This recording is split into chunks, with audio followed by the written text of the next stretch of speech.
Hello, welcome back to Meraki Unboxed. My name is Simon Thompson, host of the show, and it's great to be welcoming you back to the show once again. We are still in our work from home mode, certainly here at Cisco Meraki, and I wouldn't be surprised at all if many of you are also in the same situation. We thank you so much for staying loyal to the podcast. I've been watching the statistics for the downloads of the show, and I've barely seen any change from before all of this started. So I'm super grateful that we've maintained a good, healthy audience for the podcast, and thank you so much for taking time out to join us again today. And you're going to be really glad you did, because today we've got a really hot topic in the world of networking, and specifically in the world of Wi-Fi. And I can't wait to get into that. Just a quick reminder that Meraki Unboxed is a podcast we run every couple of weeks, and it's really something we put together for your benefit. So that means that I really want to hear from you what you want us to feature on the show. And as a matter of fact, the topic that we're choosing today is one that a listener specifically reached out to me and asked us to do a show on. So I'm super happy to be responding to that and providing that content today. And this includes you as well. So if you have ideas for what we can cover on the Meraki Unboxed podcast, please reach out to me. And I think the most effective way to do that is probably via Twitter. My Twitter account is @MerakiSimon. And I'm on Twitter all day, every day. And believe it or not, I get paid to do that as part of my job. Lucky me, I guess. I don't actually know if that is a good thing in this day and age. There is all kinds of crazy stuff going on Twitter. But I hope you're keeping well. And we're really, as I said, happy to have you here. Let's get into the topic for today. It feels like only a matter of a couple of weeks or so since we launched our most recent range of Wi-Fi 6 certified access points, and we now have a very full complement of those. And we're super proud of having, I think, what is the most comprehensive range of Wi-Fi 6 certified access points in the market today. And what I wanted to get into today is a topic that really builds on the next stage of what's coming for Wi-Fi, because coincidentally, Wi-Fi 6 is not done by any means, and we've got some super exciting things coming along that we're going to talk about on the show today. So to help us with that conversation, I'm going to introduce the guests that we have today. First of all, we have Sunil from Product Management at Meraki. How are you doing, Sunil? Doing good, Simon. How about you? Well, I'm doing great. I mean, it's Friday afternoon. This is the last thing I'm doing of the week as we record this. So that feels good. Weekend's almost here. And we also have David from Product Marketing. Hey, David. Hey, Simon. Honored to be on the show. It's great to have you on. Thank you for agreeing to come and help us with this conversation today. It's a pretty exciting one, I think. And I want to dive straight into the content. So I said that we've got something new and exciting in the world of Wi-Fi. So, Sunil, what exactly has happened here? What is this thing we're going to be talking about today? So today, the topic of discussion is a very big announcement, or you may even say historic announcement that happened on April 23rd. FCC announced the approval of some additional spectrum for Wi-Fi in the 6 gigahertz space. It's a huge day for the Wi-Fi industry, I would say, because there's a lot of potential, a lot of applications that we expect to see unlocked, and definitely good news for the Wi-Fi industry and the network engineers out there.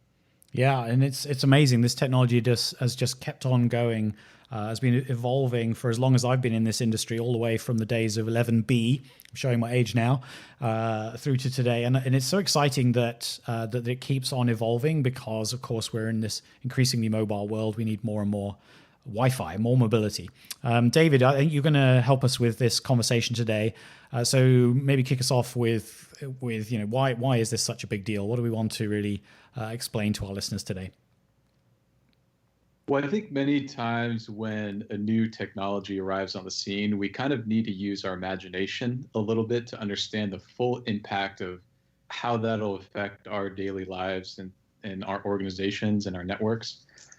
And, when you think about, for example, the iPhone coming out in 2007, it was a bit mind-blowing for a lot of people that you could, send a picture in a text message.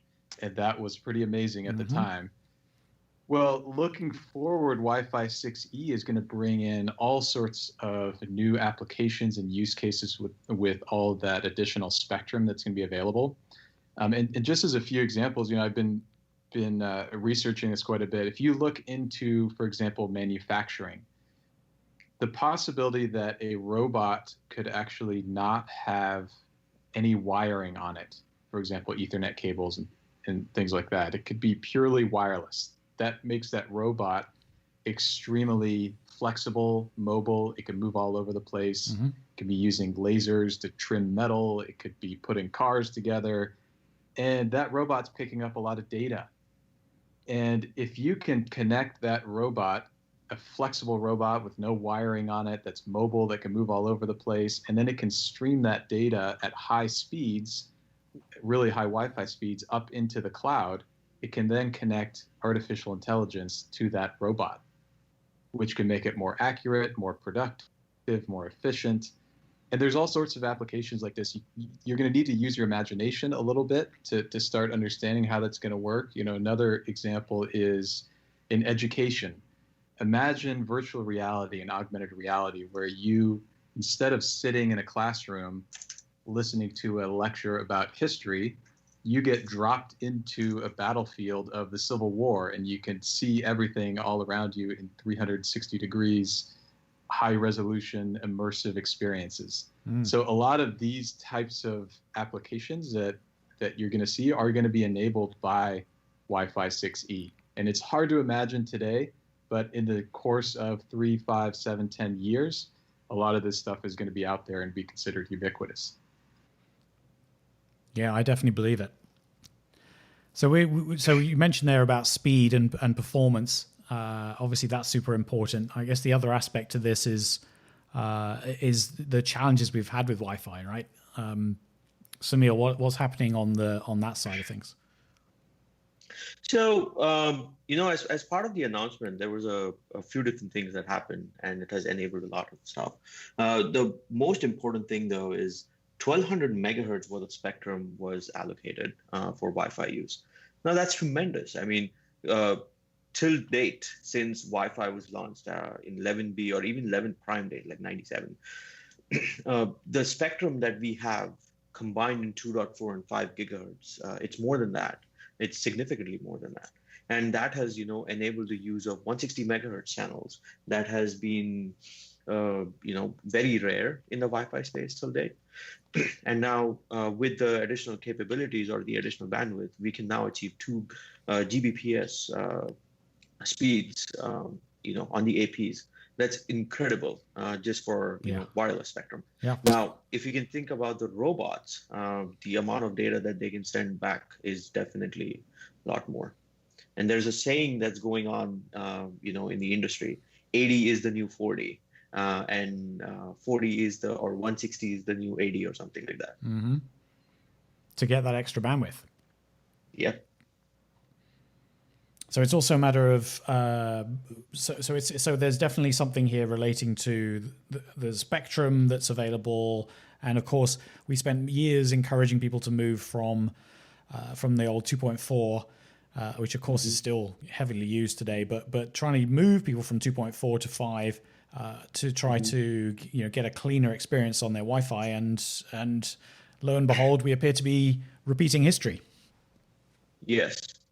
And there's the second aspect that I wanted to highlight. So in addition to just enabling new spectrum in 6E, what FCC has done is, or what IEEE is hoping to do, is they're limiting which technologies will be used in the spectrum as well. I don't think this has been done before. So what the rulemaking or what the bodies are saying is 6 gigahertz spectrum will only allow 802.11ax. So they will not be, slowed down by some of the older technologies that they have. Right. And the advantages of AX or Wi-Fi 6 will also be, readily available as soon as the spectrum is unlocked. Mm. Okay, so what is wrong with what we have today? Let's try and dive into that in a little bit more detail. We've got pretty good Wi-Fi today, but of course that's based on our uses today. And as David pointed out, there's changes coming, which, there's other opportunities, there's new uses for wireless data that potentially challenge even what we have today. So maybe walk us through some of that side of things. Sure. So Certainly, we are seeing a lot more devices proliferating in all of our wireless environments. Mhm. As an example, in our Meraki office in San Francisco, over the last year or so, I've been tracking the amount of wireless clients that have been logging onto our wireless network on our dashboard. And it's 20 to 30% of an increase over the course of about a year. So in our enterprise office, we're experiencing that as well. Everybody's becoming mobile first. I mean, I look at my MacBook that I'm recording on right now, there's not a single Ethernet port to be seen. And people enjoy that experience, and it's going to continue to transition in that direction where we'll have more mobile devices, more IoT devices. BYOD is really exacerbating that problem. And at the same time, we have a really long tail of devices that keep showing up on the network. And a lot of these older devices are slowing down the entire performance of the network. So I'd like to add to David's point as well, right? Like, it's not just that. The spectrum does get congested as devices are starting to grow. We've seen so many reports that are coming out in the market. The IoT device ecosystem in general, a lot of devices are growing, and the Wi-Fi usage is growing. And with that, additional capacity is what's needed. While we do have that, the new additional capacity that's available with 6E is going to go a long way. I always like to use the, freeway example. We have a 4-lane highway today, let's say, for example, and, with 6E, that's becoming an 8-lane highway, if you will. And what that does is, it just allows or accommodates the more cars, or in this case, cars that are presented by the IoT devices that can be accommodated. Now, even with, the COVID situation going on, a lot of people are working from home. The device ecosystem, the IoT devices inside the home are growing. At my house, I think I have about 35, 40 devices that are connected to my Wi-Fi and are updating something or the other. Yes, that's true. I am a technology geek, so I feel like challenging you to go through the list, but I don't think if we have enough time on the show today. Yes. I probably, try to automate a lot of things, but yeah, so I do have close to 40 devices on my network as well. And with work from home, we are streaming video applications. We are, trying to stay connected to work. And me and my wife both are, working at the same time. The videos might become 4K pretty soon, given the additional capacity. And so even with work from home, you may not think about this, but even with work from home, that additional capacity will be useful. Okay. All right, so let's get into this wonderful, brave, new, exciting world that's coming. It's not quite up above the horizon yet, but it's headed our way. 6E. So what is it going to do specifically to try and address these things? So I can start off. So some of these things, I think I've mentioned clean spectrum a couple of times. So that one is definitely a pretty straightforward one. Limiting to the newer technology, 11AX or Wi-Fi 6, that's going to be definitely a big help, because as David mentioned, one of the biggest things is having to support the older clients. As people say, Wi-Fi is a shared spectrum. So every time an older device connected, the newer devices need to accommodate the older one as well. And so that's definitely going to help a lot. And then for higher bandwidth applications, AR, VR, I think there was a video of, Meraki MV camera video being streamed to, one of the 3D goggles. I see that being common, everywhere. People that, want to play games as well, for the gaming companies and all the other experiences. So that's, I'm guessing, will be becoming a lot of, normal day use cases. David, I think you're looking into, some of the, higher ed use cases right now. Do you want to speak something on, what you're hearing there? Yeah, to tack on a little bit, Samil, you mentioned VR and AR, and I mentioned a couple applications earlier as well, but healthcare is another one where there are existing applications today where healthcare professionals are actually using augmented reality and doing holographic surgeries, which sounds pretty incredible, but that kind of stuff is already starting to happen now, right? And we expect that would continue. But a few other areas where 6E can really help address some of these challenges in terms of, density challenges, additional devices, especially with today's current day. We've got schools that are trying to figure out how they can operate in a new post-COVID-19 world. And one of the ideas that gets thrown around is, for example, doing outdoor classes. Well, with Wi-Fi 6E, you've got expanded capacity and capability, expanded power levels that you can push out to reach some of those outdoor areas where you might have a socially distanced learning environment. And then also from a backhaul perspective, we've got 5G rolling out. Is 6E going to be backhauling a lot of the 5G traffic in the future? And are people going to be maybe using a lot more meshing with Wi-Fi 6E in certain applications because you've got that higher bandwidth to be able to handle the mesh networking? Actually, I'm glad you mentioned 5G, David, because that was definitely one of the questions I had on my mind. It's every time we talk about Wi-Fi, it seems these days, the question comes up, what about 5G? And we know why. We know that it's a technology that's been evolving very fast on the cellular side of things. So Samil, but with this is coming along, is it not going to make 6E irrelevant, or is there a place for both of these, do you think? I think to a large extent, these technologies are complementary. 5G, I'm guessing, will be used for, cellular, and 6E will continue to be used for, unlicensed use. And one of the primary reasons I say that is because Wi-Fi is still predominantly, lower cost to deploy. And as I said, like Wi-Fi is not going away anytime soon, even in the device ecosystem. It's like very thoroughly embedded in there. And the IoT space is another piece where, a lot of times Wi-Fi is just very easy to onboard. And so I do see a place where both of these technologies will be available in the market. 5G is going to be more for wide area networks, for macro networks, and 6E or 6 gigahertz will be available for more like local area networks.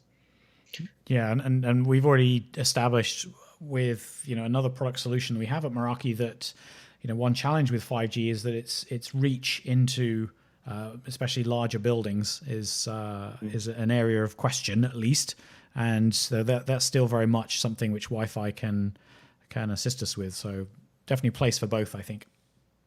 Mm-hmm. David, when do we think we're going to be seeing 6E? What's the actual timeline we're talking about here? Yeah, why don't we have it already, right? The FCC announced it, should be released. I'm sure that's what all our listeners are thinking right now. Unfortunately, there are, as usual, a lot of moving parts. So as Sunil mentioned, we had the FCC announcement was made in April, but there are still a lot of things happening. U.S. made the announcement here with the FCC, and then Europe has actually been studying the 6 gigahertz for quite a while, but they aren't going to vote on it until I believe it's in roughly January, somewhere around the next 6 to 8 months. Here we are in June at the moment. So they'll sort of be following the U.S. and you can expect that likely other regions and countries will start to make some decisions around 6 gigahertz spectrum as well down the line after the U.S. and Europe have made those decisions. But that's just the first step. Then you have the stage of the chipsets coming out, and that can take some time because there's lots of components there, right? You've got the core chipset, but then you've also got some additional components to make that actually work in practice, like the front end module, the power amplifier, the filters. And those are likely coming out towards the end of this year into next year, 2021. And people are expecting the first access points to come out in sort of late 2020, 2021 timeframe. And then consumer devices shortly following after that. But in reality, a lot of these things take time, similar to what we're going through right now with the rollout of Wi-Fi 6. It takes some time. It takes a few years for the entire ecosystem to be built up. And so, you can expect some Wi-Fi 6E clients start to come out in significant numbers sort of in 2022, and then really become ubiquitous in probably 3, 5, 7 years. Right. And actually, as you were talking there, I was thinking that the biggest challenge here is probably not building clients and access points that can work at these different frequencies. I mean, it's just a different frequency from the one we operate at today. So that it's like a formula that we've repeated in the past and we can repeat again. But the bigger challenge really is a lot around the spectrum stuff. So as you said, I mean, obviously FCC has made the announcement here, but it can't be taken for granted in other countries around the world that that spectrum is going to be even available. It might be in use for something else right now. So maybe that they'll have to figure out how to move whatever is using that specific spectrum to somewhere else on the map before they can allow this. And I remember in days gone by, there are certain countries in the world where there's only been one channel available to actually use on Wi-Fi. So it's a complex picture out there. And so to think of 6E as something which is just going to be coming around the corner tomorrow is probably not realistic, given all of that sort of international regulatory complexity in particular. Okay, so in the meantime, then, what are we going to do about it, Samil? Remind us what the best practices are for Wi-Fi. Like we have just released some fantastic products, and some of the advances in Wi-Fi 6 are really significant beyond what came before. So how do we make best use of what we have today while we're waiting for this new spectrum to open up? So one of the key things when deploying Wi-Fi is to ensure that there's a good design. As networks are, increasing capacity day by day, yes, 6E will provide more capacity, but even today, there's a lot of, data that flows through Wi-Fi. I mean, our entire office, I rarely see anybody using, cabling. Everything is over Wi-Fi. So good design is extremely important because at the end of the day, as long as the design is good, only then you will get the optimal performance from the AP. But with our new APs, we have a lot of options to solve multiple use cases, and they're very good performing APs. Some of the tests that we've seen, it's blown my mind away, and so customers can take advantage of the new Wi-Fi 6 APs. But design is the key in this case. Mm-hmm. Yeah, totally. And clients wise, I mean, we're just starting to see the widespread adoption of Wi-Fi 6 chipsets in those clients. So what do you think is going to happen as we move into 6E? What's going to happen on the client side? So what I do expect on the client side is, as David mentioned, devices will start to show up, late 2020 or early 2021. There will be a gradual increase, just like a technology adoption, I would say. There will be a gradual increase in the number of 6E clients, but predominantly you will have 2.4 and 5 gigahertz clients. It's not a software upgradable thing, so it will be newer devices that will be capable of doing 6 gigahertz. Right. And so that's a key factor to keep in mind. Yeah. So what about sort of overlays? Like how are we going to run 6E alongside our existing infrastructure in order to be able to support not just those brand new clients coming out, but also the legacy ones? There's still so many of those out there, and they'll be with us for some time to come. So the way we envision this being rolled out is for the foreseeable, at least for the initial few years, it will be the legacy 2.4 and 5 gigahertz that will be deployed along with 6E or 6 gigahertz to be precise. So you'll have all three bands, live in action. And the other piece to keep in mind is 6 gigahertz, even though it's a separate band that's enabled, there is an option in the technology that you can advertise the support for 6 gigahertz in 5 gigahertz as well. So devices that connected to 5 gigahertz can then find out that 6 gigahertz is also available. So there's a couple of ways that it can be used. And so because of this, we do expect that in addition to 6 gigahertz, 2.4 and 5 gigahertz will definitely be out there. Right. And actually you reminded me as you were describing that there can be an advertisement there. That's just like the band steering thing we do today, right? With going from 2.4 to 5 gigahertz. Yes, it is very similar to band steering, and we do expect that out of band steering will be something that will gain traction over time. Mm-hmm. So just to be really clear then, on this topic, I mean, related to what you were just saying, I think, Samil, backwards compatibility. I think obviously this is a concern. Most of us listening to this podcast are in the world of tech. We're at the cutting edge. We want the very latest toys all the time. But we also know that companies need to sweat their assets. They need to keep this stuff around for as long as it can provide a good service life. So how are we going to handle that backwards compatibility for the devices that are already in the market today? So I'll answer that question in two phases. One is the access point side, and then the client side. From an access point side, once you have 6 gigahertz, it'll just be an additional band in the access points, I think, that we'll start to see. Mm-hmm. So from a backwards compatibility perspective, as long as you support 2.4 and 5 gigahertz, I think you should be good there. From a client side perspective, it's going to be similar in the fact that 2.4, 5 gigahertz, and 6 gigahertz will be supported. People may drop 2.4 or one of the bands, but as long as you support 2 of the 3 bands or all 3 bands, the device can then make a decision on which band to use and which technology to use. So from a backward compatibility perspective, you do need to have support for multiple bands there. Right.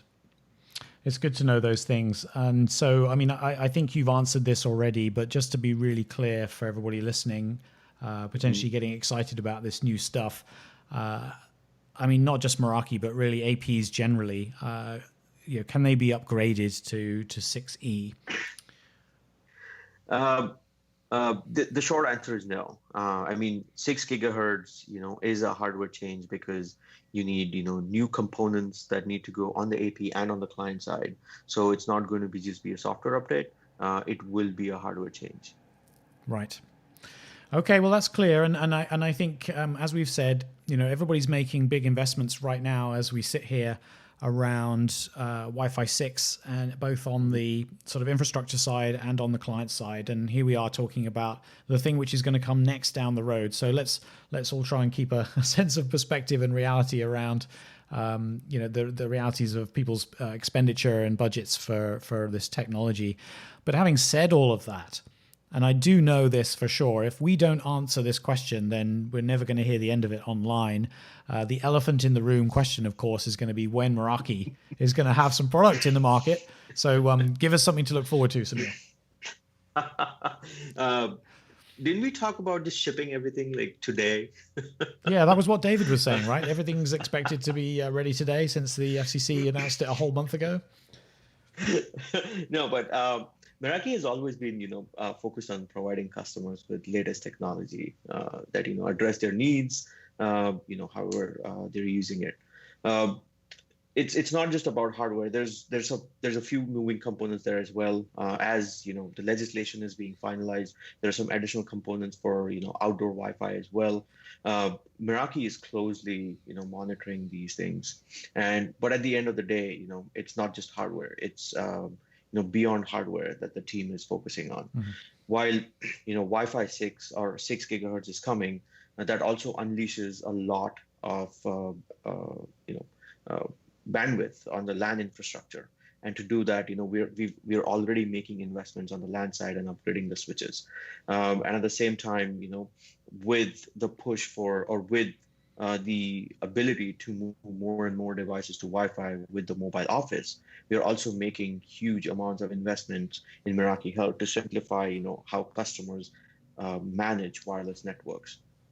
So while we are, closely following the standards and discussing with vendors and partners of how to bring the technology to market, we are already making investments in the platform to make sure that the core components are there for customers to come in and start adopting the technology as it becomes available. Awesome.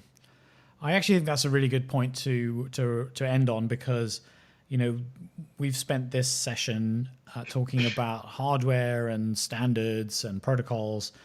The reality is that it's not just about providing that foundation, it's also what you do with it. And David talked about these new potential use cases for the new technology, but there's also the stuff that vendors are building on the software side to take advantage and to enhance the experience of wireless networking. So hardware certainly is a very important part of that, but the providing a good experience and being able to troubleshoot it well and being able to really understand the contributing factors to the Wi-Fi experience, that's huge, I think. So good stuff, and I'm really super happy that it just goes from strength to strength. The PM team, the management and engineering team at Meraki for wireless and all the other products. So thanks a lot, Samil and David. Thank you really very much for coming in today. Really appreciate it. Thank you for having us over. Thanks, Simon. We've kept it short and sweet today, but I think it's a really important topic, and I'm really glad that we were able to give that some airtime. And so just to repeat what I said at the start of the show, we want to be talking about some of the topics that you are interested in. So that means you, the person listening to this show out there, wherever you happen to be. I'm really curious whether you're out sort of walking around the park, or if you're, out jogging, if you're commuting in some way. I'd love to hear from you and to hear how you are consuming this podcast and what you'd like to see us cover on it. So once again, you can reach out to me directly on Twitter at Meraki Simon, and I would love to hear from you on there. Just to say hi and to hear what you would be interested to hear us talk about some more.